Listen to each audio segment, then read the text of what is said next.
नमस्ते। रिजल्ट का दिन याद है? हमारे यहाँ तो ये दिन किसी त्योहार या कभी कभी मातम से कम नहीं होता है ना। पड़ोसियों के ताने, रिश्तेदारों से तुलना, और इन सब के बीच एक बच्चा। हमने कभी सोचा है कि इस दबाव का उस पर असर क्या होता है?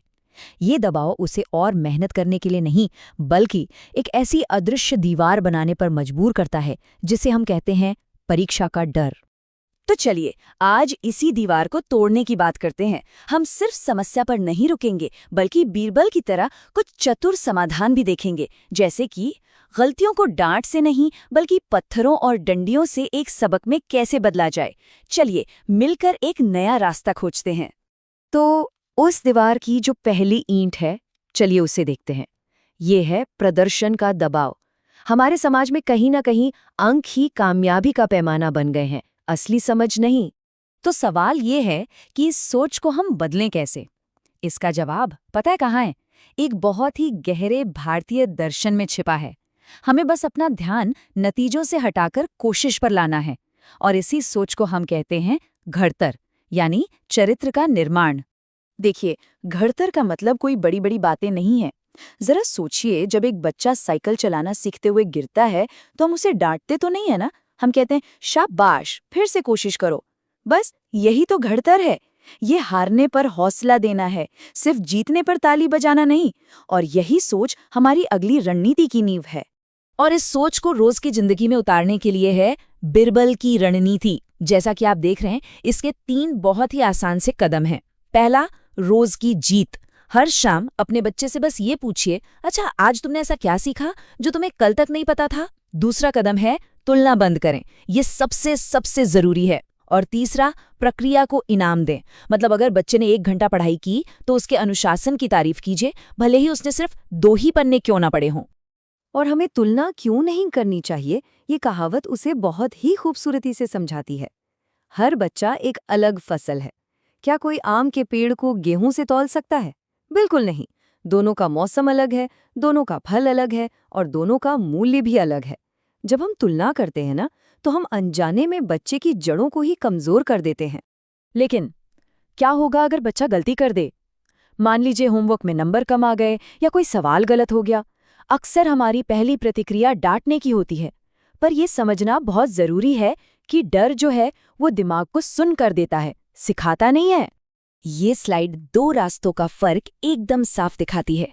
देखिए, एक रास्ता है डांट का, जो डर के अंधेरे में ले जाता है, जहां बच्चा अकेला और सहमा हुआ महसूस करता है। और दूसरा है बिरबल का रास्ता, यानी दिखाने का रास्ता, जो समझ की रोशनी की ओर ले जाता है, जहां गलती एक दुश्मन नहीं बल्कि सीखने का एक मौका बन जाती है। और इस रास्ते का नाम है पत्थर और डंडियों का तरीका। ये बहुत ही आसान है। अगर बच्चा कागज पर 10 में से 4 नहीं घटा पा रहा है तो उसे डांटिए मत। उसके सामने 10 पत्थर रखिए और कहिए, चलो अब इसमें से 4 पत्थर हटा दो। जब वो अपनी आंखों से गणित को होते हुए देखते हैं, अपनी उंगलियों से उसे महसूस करते हैं, तो डर भाप बनकर उड़ जाता है।